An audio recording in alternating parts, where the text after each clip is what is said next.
Dear student, এডুকামেণ্টৰ চেনেলটোতে তোমালোক সকলোকে স্বাগতম জনাইছোঁ।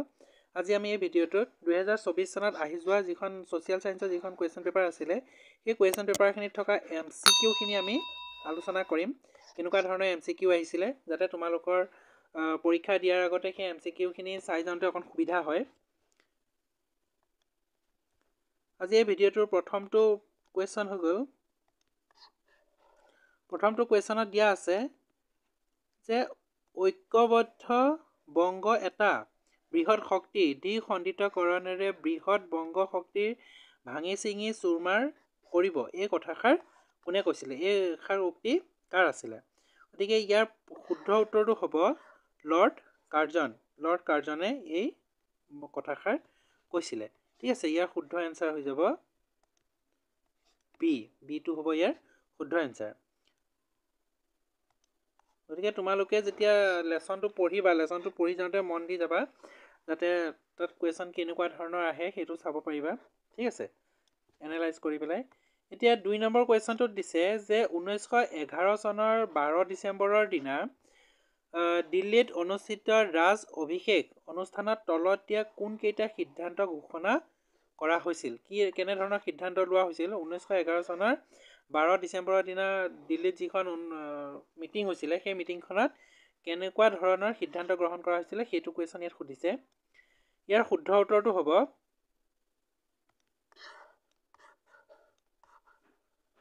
কুৱেশ্যন নাম্বাৰ 2টোৰ শুদ্ধ উত্তৰটো হ'ব চি, 1, 2 আৰু 4। ঠিক আছে, কিন্তু কি শুদ্ধ সিদ্ধান্ত লোৱা হৈছিলে আমি মন কৰিলে যদি আমি পঢ়ি চাওঁ, তেন্তে কি কৰা হৈছিল যে বংগদেশৰ পুনৰ একত্ৰীকৰণ কৰা হৈছিল। ঠিক আছে, যিখন বংগদেশক আমাৰ ভংগ কৰা হৈছিলে 1905 চনত। 1905 চনত যিখন বংগক ভংগ কৰা হৈছিলে সেইখন কি কৰা হ'ব? পুনৰ একত্ৰীকৰণ কৰা হ'ব। তাৰপিছত কৈছিলে যে ভাৰতবৰ্ষৰ ৰাজধানী কলিকতাৰ পৰা দিল্লীলৈ স্থানান্তৰ কৰা হ'ব। আৰু 4 নম্বৰটোত কোৱা হৈছিলে যে অসমৰ যিটো প্ৰশাসন ব্যৱস্থা, এডমিনিষ্ট্ৰেটিভ যিটো আছে অসমৰ, সেইটো মুখ্য আয়ুক্তৰ অধীনলৈ যাব বুলি সিদ্ধান্ত গ্ৰহণ কৰা হৈছিলে। ঠিক আছে, 3 নম্বৰটোত কৈছে যে সত্যাগ্ৰহৰ কৌশল গান্ধীয়ে কোন দেশত পোনপ্ৰথমতে প্ৰয়োগ কৰিছিলে? যিটো আমাৰ ভাৰতবৰ্ষত মহাত্মা গান্ধীয়ে সত্যাগ্ৰহ আৰম্ভ কৰিছিলে, এই সত্যাগ্ৰহটো কোন দেশত পোনপ্ৰথমবাৰৰ বাবে প্ৰয়োগ কৰিছিলে? চাউথ আফ্ৰিকাত। ঠিক আছে, ইয়াৰ শুদ্ধ এনচাৰটো হ'ব বি, চাউথ আফ্ৰিকাত ই প্ৰথম ইয়াৰ প্ৰয়োগ কৰিছিলে। ঠিক আছে, নেক্সট হৈ গ'ল 4 নম্বৰ কুৱেশ্যনটোত কি কৈছে যে মোক তেজ দিয়া। এইটো আমি সকলোৱে জানো, এইটো ভালদৰে পঢ়িলে তোমালোকে পাৰিবা যে মোক তেজ দিয়া মই তোমালোকক স্বাধীনতা দিম। কি কৈছিলে? মোক তেজ দিয়া মই তোমালোকক স্বাধীনতা দিম। এই বাক্যষাৰ কোনে কৈছিলে? ভাৰতীয় কোনজন নেতাই এই কথাষাৰ কৈছিলে? আমি সকলোৱে জানো, ইয়াৰ শুদ্ধ এনচাৰ হ'ব কি? ডি, নেতাজী সুভাষ চন্দ্ৰ বসু। ঠিক আছে, নেতাজী সুভাষ চন্দ্ৰ বসুৱে ইয়াৰ এই উক্তিষাৰ কৈছিলে। 5 নম্বৰ প্ৰশ্নটোত কোৱা হৈছে যে প্ৰত্যক্ষ দাবী দিৱস কোন তাৰিখে পালন কৰা হয়? প্ৰত্যক্ষ দাবী দিৱস কোন তাৰিখে পালন কৰা হয় বুলি কৈছে, মানে ডাইৰেক্ট একশ্যন ডে বুলি অবজাৰ্ভ কোনদিনাখন কৰা হয়? ইয়াৰ শুদ্ধ এনচাৰটো হ'ব অপশ্যন এ, 16 আগষ্ট 1946ত এই প্ৰত্যক্ষ দাবী দিৱসটো পালন কৰা হয়। 6 নম্বৰ কুৱেশ্যনটোত কৈছে যে অসমত দাহ প্ৰথা কেতিয়া নিষিদ্ধ কৰা হৈছিল? অসমত কেতিয়াৰ পৰা দাহ যিটো ব্যৱস্থা আছিলে, সেই ব্যৱস্থাটো কেতিয়াৰ পৰা বেন কৰা হৈছে? ঠিক আছে, ইয়াৰ শুদ্ধ উত্তৰটো হ'ব অপশ্যন বি, 1843। 1843ত দাহ ব্যৱস্থাটো আমাৰ অসমত বন্ধ কৰা হৈছিলে।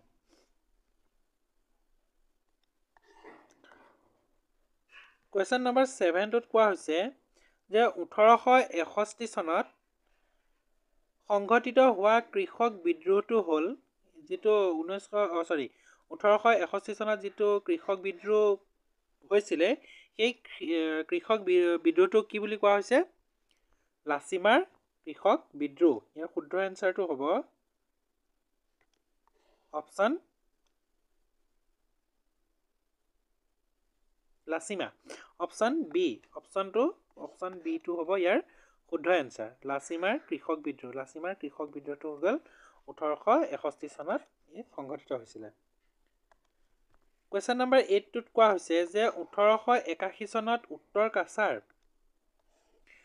জনজাতীয় বিদ্ৰোহৰ নেতৃত্ব কোনে দিছিলে সেই কোৱেশ্চনটো সুধিছে ইয়াৰ শুদ্ধ উত্তৰটো হ'ব অপশ্যন বি সম্বোধন ফংলুচায়ে ইয়াৰ নেতৃত্ব দিছিল ঠিক আছে কোৱেশ্চন নম্বৰ 9 টোত কোৱা হৈছে যে অসম ছাত্ৰ সন্মিলন গঠিত হৈছিল অসম ছাত্ৰ সন্মিলন কিমান চনত গঠিত হৈছিল সেইটো কথা আমাক সুধিছে ইয়াৰ শুদ্ধ এনসাৰটো হ'ব 1916 চনত ইয়াৰ অপশ্যন এ 1916 চনত অসম ছাত্ৰ সন্মিলন গঠন হৈছিল কোৱেশ্চন নম্বৰ 10 টোত কৈছে যে উত্তৰ পূব ভাৰতৰ প্ৰথমখন চিকিৎসা মহাবিদ্যালয় ক'ত স্থাপন কৰা হৈছিল উত্তৰ পূব ভাৰতৰ প্ৰথমখন চিকিৎসা মহাবিদ্যালয় স্থাপন কৰা হৈছিল ডিব্ৰুগড়ত ঠিক আছে ইয়াৰ শুদ্ধ এনসাৰটো হ'ব অপশ্যন ডি ডিব্ৰুগড়ত ইয়াৰ প্ৰথমখন মহাবিদ্যালয় গঠন কৰা হৈছিল প্ৰথমখন চিকিৎসা মহাবিদ্যালয় গঠন কৰা হৈছিল কোৱেশ্চন নম্বৰ 11 ইয়াত কৈছে যে জোনাকী যুগৰ ত্ৰিমূৰ্তি বুলিলে নিম্নলিখিত কোন কেইজন সাহিত্যিকক জনা যায় আমি ত্ৰিমূৰ্তি বুলি কাক কোৱা হয় সেইটো আমিতো জানোৱেই তথাপিতো আমি ইয়াত চালে মানে কি পাম অপশ্যন বি ঠিক আছে ইয়াৰ শুদ্ধ এনসাৰটো হ'ব অপশ্যন বি অপশ্যন বিত কি আছে 2 হেমচন্দ্ৰ গোস্বামী তাৰপিছত লক্ষ্মীনাথ বেজবৰুৱা আৰু চন্দ্ৰকুমাৰ আগৰৱালা এইটো কথা মনত ৰাখিবা কোন আছিলে হেমচন্দ্ৰ গোস্বামী চন্দ্ৰকুমাৰ আগৰৱালা আৰু লক্ষ্মীনাথ বেজবৰুৱা কোৱেশ্চন নম্বৰ 12 টোত কৈছে যে ৰাজ তৰংগিনী কোনে ৰচনা কৰিছিল কোৱেশ্চন নম্বৰ 12 টোত কোৱা হৈছে যে ৰাজ তৰংগিনী কোনে ৰচনা কৰিছিল ইয়াৰ অপশ্যনটো হ'ব শুদ্ধ এনসাৰটো হ'ব অপশ্যন শুদ্ধ উত্তৰটো হ'ব অপশ্যন সি কলহনে ইয়াৰ ৰাজ তৰংগিনী নামৰ কিতাপখন ৰচনা কৰিছিল ঠিক আছে কোৱেশ্চন নম্বৰ 13 টোত কোৱা হৈছে যে মেঘালয়ৰ খাচিয়া যেটো জনজাতি আছে কোনটো নৃগোষ্ঠী অন্তৰ্ভুক্ত হৈ আছে সেই মেঘালয়ৰ যিটো খাচিয়া জনজাতি আছে এটো কাৰ লগত সংযুক্ত হৈ আছে বুলি খুজিছে বা অন্তৰ্ভুক্ত হৈ আছে ইয়াৰ শুদ্ধ উত্তৰটো হ'ব অপশ্যন বি অষ্ট্ৰিক গোষ্ঠীৰ লগত ই অন্তৰ্ভুক্ত হৈ আছে ঠিক আছে এবাৰ কোৱেশ্চন নম্বৰ 14 ত কোৱা হৈছে সবচাৰ কোট কোন ৰাজ্যৰ পৰম্পৰাগত উৎসৱ ইয়াৰ শুদ্ধ এনসাৰটো হ'ব অপশ্যন সি মিজোৰামৰ ই পৰম্পৰাগত উৎসৱ হয়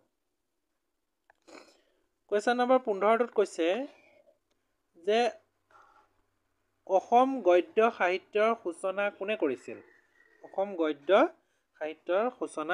কৰিছিল ইয়াৰ শুদ্ধ এনসাৰটো হৈ গ'ল অপশ্যন এ এইটো আমি সকলোৱে জানো এইটো আছামিছৰ কিতাপতো আছে গতিকে তোমালোকে অসমীয়া যিখন কিতাপ আছে তাতো আছে এই ভট্টদেৱৰ বিষয়ে গতিকে এইটো ধ্যান দি অকণ ভালদৰে পঢ়িবা ভট্টদেৱৰ সম্পূৰ্ণ নামটো আহে গতিকে সেইটো তোমালোকে এবাৰ চাই ল'বা ভট্টদেৱক কোৱা হয় অসমীয়া গদ্য সাহিত্যৰ সূচনা কৰা লোক ঠিক আছে 16 নম্বৰ কোৱেশ্চনটোত কোৱা হৈছে যে তলৰ কোনটো অনবীকৰণযোগ্য সম্পদ ইয়াৰ শুদ্ধ এনসাৰটো হ'ব বি খনিজ তেল হৈ গ'ল অনবীকৰণযোগ্য সম্পদ 17 নম্বৰ কোৱেশ্চনটোত কোৱা হৈছে যে তলৰ কোনটো তৃতীয়ক বৃত্তিৰ অন্তৰ্ভুক্ত নহয় ইয়াৰ শুদ্ধ এনসাৰটো হ'ব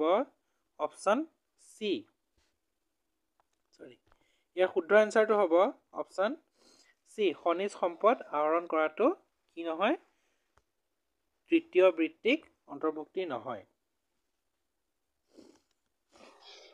কোৱেশ্চন নম্বৰ 18 ত কোৱা হৈছে যে তলৰ কোনটো বিলুপ্তপ্ৰায় প্ৰাণী ইয়াৰ শুদ্ধ এনসাৰটো হ'ব এশিঙীয়া গড় অপশ্যন এ এশিঙীয়া গড়। এশিঙীয়া গড়ক কি বুলি দিয়া হৈছে বিলুপ্তপ্ৰায় প্ৰাণী বুলি কোৱা হৈছে। 19 নম্বৰ কুৱেশ্যনটোত কোৱা হৈছে যে তলৰ কোনটো সেউজগৃহ গেছৰ উদাহৰণ নহয়। ঠিক আছে, ইয়াৰ শুদ্ধ এনচাৰটো হ'ব অপশ্যন ডি, অক্সিজেনটো কি নহয়, সেউজগৃহ গেছৰ উদাহৰণ নহয়। কুৱেশ্যন নম্বৰ 20ত কোৱা হৈছে, কুৱেশ্যনটো সুধিছে যে পৰিৱেশৰ স্থানীয় সমস্যাৰ এটা উদাহৰণ হ'ল, পৰিৱেশৰ এটা স্থানীয় সমস্যাৰ উদাহৰণ কি হ'ব? অপশ্যন বি, ব্ৰহ্মপুত্ৰ উপত্যকাৰ বানপানীৰ সমস্যা হৈ গ'ল এটা পৰিৱেশৰ স্থানীয় সমস্যা। কুৱেশ্যন নম্বৰ 21ত সুধিছে যে মাটিকালি হিচাপত পৃথিৱীৰ বৃহত্তম দেশ কোনখন? এইটো আমি সকলোৱে জানো, এইটো ছ'চিয়েল ছায়েন্স নপঢ়িলেও জেনেৰেল নলেজত আমাৰ ইয়াৰ কুৱেশ্যনটো আহেই, গতিকে জনাটো সকলোৱে দৰকাৰ। ইয়াৰ শুদ্ধ এনচাৰটো হ'ব মাটিকালিৰ ভিতৰত ৰাছিয়া। ৰাছিয়া হৈ গ'ল মাটিকালিৰ ভিতৰত চবতকৈ ডাঙৰ দেশ। 22 নম্বৰ কুৱেশ্যনটোত দিছে যে এছিয়া আৰু আফ্ৰিকা মহাদেশ কোনখন সাগৰে পৃথক কৰিছে? এছিয়া আৰু আফ্ৰিকা মহাদেশক কোনখন সাগৰে পৃথক কৰিছে? ইয়াৰ শুদ্ধ এনচাৰটো হ'ব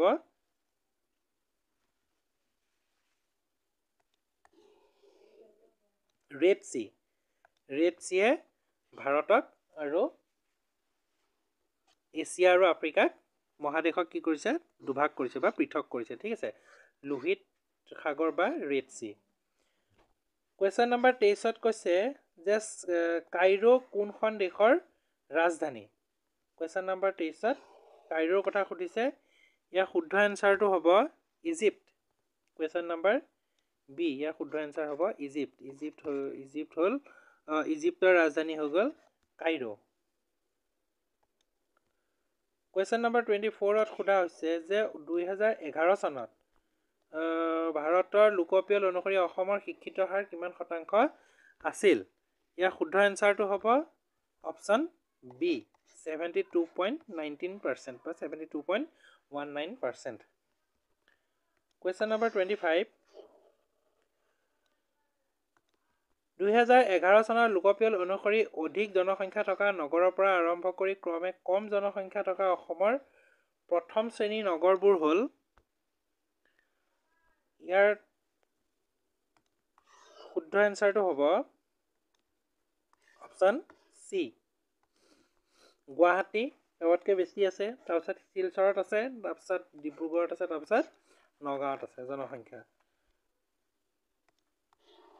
কুৱেশ্যন নম্বৰ 26ত কৈছে যে জনসংখ্যাৰ ফালৰ পৰা অসমৰ প্ৰথম, দ্বিতীয় আৰু তৃতীয় বৃহৎ জনজাতি কেইটা হ'ল কি কি? চবতকৈ বেছি জনজাতি কাৰ আছে, তাৰপিছত দ্বিতীয় কোন আছে আৰু তৃতীয় কোন আছে, সেই প্ৰশ্নটো সুধিছে। ঠিক আছে, ইয়াৰ শুদ্ধ এনচাৰটো হ'ব অপশ্যন বি। অপশ্যন বি, বড়োসকলৰ অধিক আছে, তাৰপিছত মিচিংসকল ছেকেণ্ড আৰু কাৰ্বিসকল হৈ গ'ল থাৰ্ড। কুৱেশ্যন নম্বৰ 27, অসমৰ অন্তৰ্গত দীৰ্ঘতম ৰাষ্ট্ৰীয় ঘাইপথটো হ'ল, আমাৰ অসমৰ যিটো দীৰ্ঘতম ৰাষ্ট্ৰীয় ঘাইপথ, সেই ঘাইপথটো কিমান নাম্বাৰ? অপশ্যন বি, 37 নাম্বাৰ যিটো ৰাষ্ট্ৰীয় ঘাইপথ আছে সেইটো চবতকৈ দীঘল আমাৰ অসমৰ ভিতৰত। 28 নম্বৰ কুৱেশ্যনটো কৈছে যে অসমৰ আটাইতকৈ বৃহৎ কৃষিভিত্তিক উদ্যোগ কোনটো? অসমৰ আটাইতকৈ বৃহৎ কৃষিভিত্তিক উদ্যোগ হৈ গ'ল চাহ উদ্যোগ। কৃষিভিত্তিক উদ্যোগ কি হ'ব? চাহ উদ্যোগ বা টি ইণ্ডাষ্ট্ৰী। কুৱেশ্যন নম্বৰ 29, তলত উল্লেখ কৰা কোনজন ব্যক্তি ভাৰতৰ সংবিধান চৰ্চাৰ কমিটিৰ সদস্য আছিল? খচৰা সমিতিৰ সদস্য আছিল। তলত থকা তলত যিকেইজনৰ নাম দিছে সেইকেইজনৰ ভিতৰত কোনজন খচৰা সমিতিৰ সদস্য আছিল? ইয়াৰ শুদ্ধ এনচাৰটো হ'ব অপশ্যন চি, সৈয়দ মোহাম্মদ ছাদুল্লাহ হৈ গ'ল খচৰা সমিতিৰ সদস্য। কুৱেশ্যন নম্বৰ 30, তলত দিয়া বিকল্পবোৰৰ পৰা ভাৰতৰ যুক্তৰাষ্ট্ৰীয় ব্যৱস্থাৰ বৈশিষ্ট্য বাছি উলিওৱা। 1 নম্বৰত কৈছে যে অংগৰাজ্যসমূহৰ বাবে সুকীয়া সংবিধানৰ ব্যৱস্থা। আমাৰ ভাৰতৰ যিখন সংবিধান আছে এখনেই সংবিধান আছে, তাৰ কাৰণে অংগৰাজ্যবিলাকৰ বা অসমৰ বা ভাৰতৰ পাঞ্জাৱৰে হওক সেইবিলাকৰ নিৰ্দিষ্ট কোনো ধৰণৰ সংবিধান নাই, গতিকে এইটো কি হৈ গ'ল, এইটো অশুদ্ধ। তাৰপিছত দ্বৈত নাগৰিকত্ব মানে ডুৱেল চিটিজেনশ্বিপ, মানে এখন ষ্টেটৰ বা ৰাজ্য এখনৰো নাগৰিকত্ব থাকিব লাগে আৰু তাৰ থাকিব লাগে দেশখনৰো নাগৰিকত্ব থাকিব লাগে। কিন্তু আমাৰ ভাৰতত ৰাজ্যৰ কোনো নাগৰিকত্ব নাই, কেৱল এটাই নাগৰিকত্ব আছে, কি দেশৰ নাগৰিকত্ব। তাৰপিছত 2 নম্বৰ 1 আৰু 2, ইয়াৰ শুদ্ধ এনচাৰটো কি হ'ব কৈছে, ইয়াৰ অপশ্যন ডিটো শুদ্ধ হ'ব, কাৰণ 1 আৰু 2 দুইটা কি হয়, অশুদ্ধ হয়, দুইটা ভুল হয়। ঠিক আছে। কুৱেশ্যন নম্বৰ 31, ইয়াত কৈছে যে ৰাষ্ট্ৰসংঘ দিৱস কোন তাৰিখে পালন কৰা হয়। ৰাষ্ট্ৰসংঘ দিৱস কোন তাৰিখে পালন কৰা হয়, ইয়াৰ শুদ্ধ এনচাৰটো হ'ব অপশ্যন বি, 24 অক্টোবৰ তাৰিখে ৰাষ্ট্ৰসংঘ দিৱস পালন কৰা হয়। কুৱেশ্যন নম্বৰ 32 দিছে যে ৰাষ্ট্ৰসংঘৰ বৰ্তমান সদস্য ৰাষ্ট্ৰ সংখ্যা কিমান। বৰ্তমান ৰাষ্ট্ৰসংঘৰ সদস্য সংখ্যা হৈ গ'ল 193, অপশ্যন বিটো শুদ্ধ। কুৱেশ্যন নম্বৰ 33 দিছে যে ৰাষ্ট্ৰসংঘৰ বৰ্তমান সচিব প্ৰধান কোন। ৰাষ্ট্ৰসংঘৰ বৰ্তমান সচিব প্ৰধান হৈ গ'ল অপশ্যন বি, এণ্টনিঅ' গুটেৰেছ হৈ গ'ল ৰাষ্ট্ৰসংঘৰ বৰ্তমান সচিব প্ৰধান। কুৱেশ্যন নম্বৰ 34, আন্তৰ্জাতিক অনুষ্ঠান আৰু সিবিলাকৰ মুখ্য কাৰ্যালয়ৰ পৰিপ্ৰেক্ষিতত অমিলটো বাছি উলিওৱা। কি অমিল আছে সেইটো আমাক বাছি উলিয়াবলৈ দিছে। ঠিক আছে। অপশ্যন 8 দিছে যে উত্তৰ আটলান্টিক চুক্তি সংগঠন, ইয়াৰ চুক্তি সংগঠন এইটো ক'ত আছে কৈছে, নৰ্থ আটলান্টিক ট্ৰিটি অৰ্গেনাইজেশ্যন। ঠিক আছে, ইয়াত ক'ত আছে বুলি কৈছে, ব্ৰুছেলত আছে বুলি কৈছে। অপশ্যন বিত কৈছে যে আন্তঃৰাষ্ট্ৰীয় ক্ৰিকেট পৰিষদ ক'ত আছে কৈছে, নতুন দিল্লী। তাৰপাছত অপশ্যন চিত কৈছে যে South Asian Association for Regional Cooperation, এইটো ক'ত আছে কৈছে, কাঠমাণ্ডু। কিন্তু ইয়াৰ আমাৰ শুদ্ধ এনচাৰটো হ'ব অপশ্যন বি, কিয়, কাৰণ আন্তঃৰাষ্ট্ৰীয় ক্ৰিকেট পৰিষদটো আমাৰ নতুন দিল্লীত নাই, গতিকে এইটো ইয়াৰ শুদ্ধ এনচাৰটো হ'ব বি।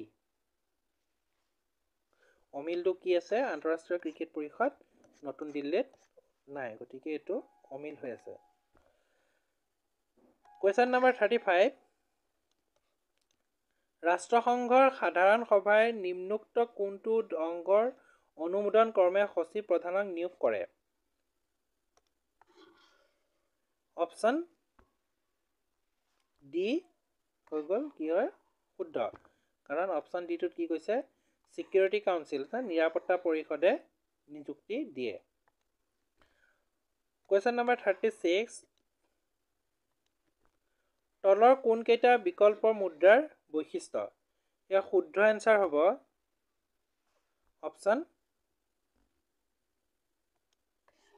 অপশ্যন ডিটো হ'ব ইয়াৰ শুদ্ধ এনচাৰ, কি 1 2 3 4, গতিকে চাৰিওটাই বিকল্প মুদ্ৰাৰ কি হয়, উদাহৰণ হয়। যেনেকৈ সাধাৰণ গ্ৰহণযোগ্যতা, জেনেৰেল একচেচিবিলিটি, তাৰপিছত পূৰ্ণ সাদৃশ্যতা, তাৰল্য গুণ আৰু মূল্যৰ স্থিৰতা, এই গোটেইকেইটা হ'ব কি বিকল্প মুদ্ৰাৰ বৈশিষ্ট্য। কুৱেশ্যন নম্বৰ 37, তলত দিয়া বিকল্পবোৰৰ পৰা মুদ্ৰাৰ মুখ্য কাৰ্য দুটা চিনাক্ত কৰা। ইয়াৰ শুদ্ধ এনচাৰটো হ'ব অপশ্যন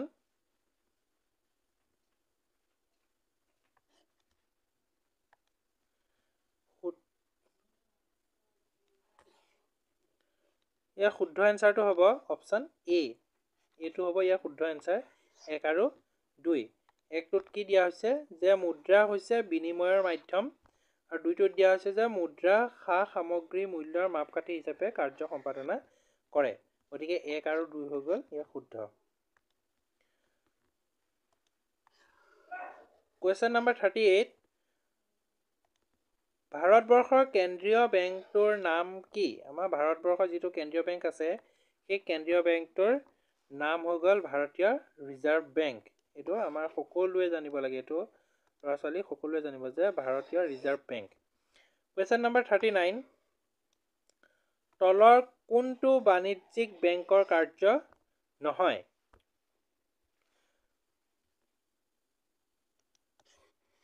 অপশ্যন ডি টো শুদ্ধ হয়। বাণিজ্যিক বেংকে কাগজী মুদ্ৰা ছপা কৰে। এইটো কুৱেশ্যনটো আমাক কি সুধিছিলে?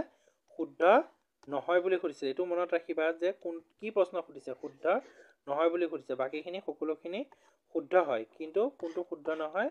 আমাৰ যিখিনি বাণিজ্যিক বেংক আছে সিহঁতে কি যিটো কাগজৰ মুদ্ৰা আছে, কাগজৰ পইচা আছে, সিহঁতে সেইটো ছপা নকৰে। গতিকে ইয়াত কৰে দিছে, গতিকে এইটো শুদ্ধ হ'ব। ঠিক আছে। কুৱেশ্যন নম্বৰ 40 নাবাৰ্ডৰ মুখ্য কাৰ্যালয় ক'ত অৱস্থিত? ইয়াৰ শুদ্ধ এনচাৰটো হ'ব মুম্বাই। অপশ্যন বি টো কাৰেক্ট হয়। মুম্বাইত ইয়াৰ মুখ্য কাৰ্যালয় আছে। 41টোত কৈছে যে ভাৰতবৰ্ষৰ প্ৰথম পঞ্চবাৰ্ষিক পৰিকল্পনা সামৰি লোৱা কালছোৱা হ'ল। প্ৰথম যিখন পঞ্চবাৰ্ষিক পৰিকল্পনা আছে সেই পঞ্চবাৰ্ষিক পৰিকল্পনাখন কিমান চনৰ পৰা কিমান সময়লৈকে কৰিছিলে? অপশ্যন এ টো কাৰেক্ট হয়। 1 এপ্ৰিল 1951 চনৰ পৰা 31 মাৰ্চ 1956 চনলৈকে এইখন যিখন প্ৰথম পঞ্চবাৰ্ষিক পৰিকল্পনা আছে সেইটো সামৰি লৈছিলে। কুৱেশ্যন নম্বৰ 42ত দিছে যে 2015 চনত গঠিত নীতি আয়োগৰ অধ্যক্ষ কোন? যিটো আমাৰ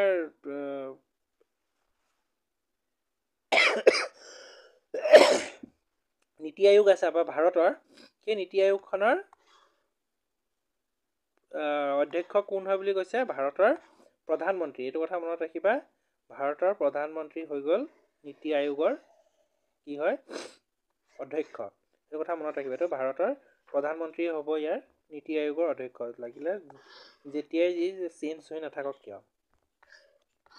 কুৱেশ্যন নম্বৰ 43ত কৈছে যে দেশৰ আৰ্থিক ব্যৱস্থাৰ ওপৰত থকা ৰাষ্ট্ৰীয় নিয়ন্ত্ৰণৰ শিথিলকৰণ কৰা কাৰ্যক কোৱা হয়? কি বুলি কোৱা হয়? যিটো শিথিলকৰণ কাৰ্য আছে আমাৰ দেশৰ আৰ্থিক ব্যৱস্থাটো, সেইটো কোৱা হয় লিবাৰেলাইজেশ্যন বা উদাৰীকৰণ বুলি কোৱা হয়। এইটো কথা মনত ৰাখিবা। কুৱেশ্যন নম্বৰ 44 যে ব্যক্তিগতকৰণ হ'ল, ব্যক্তিগতকৰণ কি? ব্যক্তিগতকৰণ হৈ গ'ল চৰকাৰী খণ্ডৰ অধীনত থকা প্ৰতিষ্ঠানসমূহ বেচৰকাৰী খণ্ডলৈ মুকলি কৰি দিয়া নীতি। এইটো কোৱা হয় কি? বেচৰকাৰী বা ব্যক্তিগতকৰণ বুলি কোৱা হয়। ঠিক আছে। ইয়াৰ শুদ্ধ এনচাৰ হ'ব অপশ্যন এ। এবাৰ কুৱেশ্যন 45 আৰু লাষ্ট কুৱেশ্যন, যিটো আমাৰ মেট্ৰিকত যিটো আমাৰ কেইটা কুৱেশ্যন দিয়া হৈছে MCQ 45টা MCQ দিয়া হৈছে।